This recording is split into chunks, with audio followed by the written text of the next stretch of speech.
Lukas 13 kabanata. Magsisi upang hindi mapahamak. Dumating noon ang ilang tao at ibinalita kay Jesus na ipinapatay ni Pilato ang ilang mga taga-Galilea. Habang ang mga ito'y naghahandog sa Diyos, sinabi niya sa kanila, "Akala ba ninyo dahil sa sinapit nilang iyon, higit silang masama kaysa sa ibang mga taga-Galilea? Hindi! Ngunit sinasabi ko sa inyo, malibang magsisi kayo talikuran ang inyong mga kasalanan, mapapahamak din kayong tulad nila." At ang 18 namatay nang mabagsakan ng tore sa Siloe, sa akala ba ninyo'y higit silang makasalanan kaysa sa ibang naninirahan sa Jerusalem? Hindi! Ngunit sinasabi ko sa inyo, malibang magsisi kayo talikuran ang inyong mga kasalanan, mapapahamak din kayong tulad nila. Ang talinghaga ng puno ng igos. Sinabi pa sa kanila ni Jesus ang talinghagang ito, "May isang taong may tanim na puno ng igos sa kanyang ubasan. Minsan tiningnan niya kung may bunga ang puno, ngunit wala siyang nakita. Dahil dito, sinabi niya sa tagapag-alaga ng ubasan, 3 taon na akong pumaparito at naghahanap ng bunga sa punong ito, ngunit wala akong makita. Putulin mo na't nakakasikip lang yan." Ngunit sumagot ang tagapag-alaga, "Huwag po muna nating putulin ngayon. Huhukayan ko po ang palibot at lalagyan ng pataba. Baka sakaling mamunga na sa susunod na taon. Kung hindi pa, saka po ninyo ipaputol." Pinagaling ni Jesus ang babaeng kuba. Isang araw ng pamamahinga, si Jesus ay nagtuturo sa isang sinagoga. May isang babae roon na 18 taon nang may karamdamang sanhi ng isang masamang espiritu. Siya'y nakukuba at hindi na makaunat. Nang siya'y makita ni Jesus, tinawag siya at sinabi, "Malaya ka na sa iyong karamdaman." Ipinatong ni Jesus ang kanyang mga kamay sa babae at noon din nakatayo siya ng tuwid at nagpuri sa Diyos.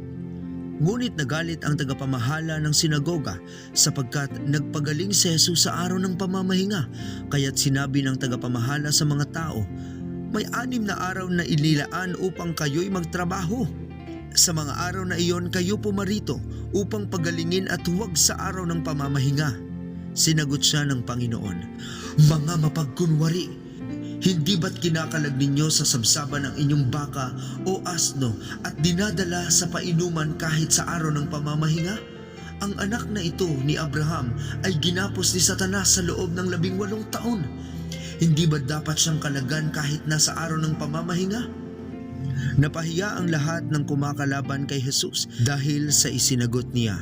Natuwa naman ang mga tao dahil sa lahat ng mga kahanga-hangang bagay na ginawa niya. Ang talinghaga ng buto ng mustasa. Sinabi ni Jesus, "Ano ang katulad ng kaharian ng Diyos? Saan ko ito maihahambing? Ang katulad nito ay isang buto ng mustasa na itinanim ng isang tao sa kanyang halamanan. Ito'y lumaki hanggang sa maging isang punong kahoy at ang mga ibon ay nagpugad sa mga sanga nito." Ang talinghaga ng pampaalsa. Sinabi pa ni Jesus, "Saan ko ihahambing ang kaharian ng Diyos? Ito ay katulad ng pampaalsa na inihalo ng isang babae sa 3 takal na harina, kaya't umalsa ang buong masa." Ang makipot na pintuan. Habang nagpapatuloy si Jesus papuntang Jerusalem, siya'y nagtuturo sa bawat bayan at nayon na kanyang dinaraanan. Minsan may nagtanong sa kanya, "Ginoo, kakaunti po ba ang maliligtas?" Sabi niya sa kanila, "Pagsikapan ninyong makapasok sa makipot na pintuan. Sinasabi ko sa inyo, marami ang magpupumilit pumasok ngunit hindi makakapasok. Kapag tumayo na ang pinuno ng sambahayan at isinara na ang pinto, magtitiis kayong nakatayo sa labas at katok ng katok. Sasabihin ninyo, 'Panginoon, papasukin po ninyo kami.' Ngunit sasabihin niya sa inyo, 'Hindi ko kayo kilala.' Sasabihin naman ninyo, 'Kumain po kami at uminom na kasalo ninyo at nagturo pa kayo sa aming mga lansangan.' Sasagot naman siya, 'Hindi ko kayo kilala.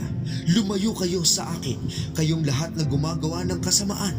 Iiyak kayo at magngangalit ang mga ngipin kapag nakita ninyong nasa kaharian ng Diyos sina Abraham, Isaac at Jacob at ang lahat ng propeta, habang kayo na may ipinagtatabuyan.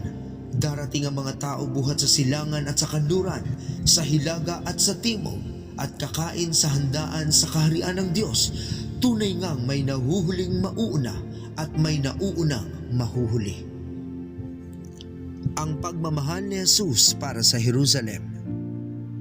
Dumating noon ang ilang Pariseo at sinabi nila kay Jesus, "Umalis na kayo rito dahil gusto kayong ipapatay ni Herodes." Subalit sumagot siya, "Sabihin ninyo sa asong gubat na iyon na nagpapalayas pa ako ngayon ng mga demonyo at nagpapagaling ng mga may sakit. Gayon din ang gagawin ko bukas at sa ikatlong araw ay tatapusin ko ang aking gawain.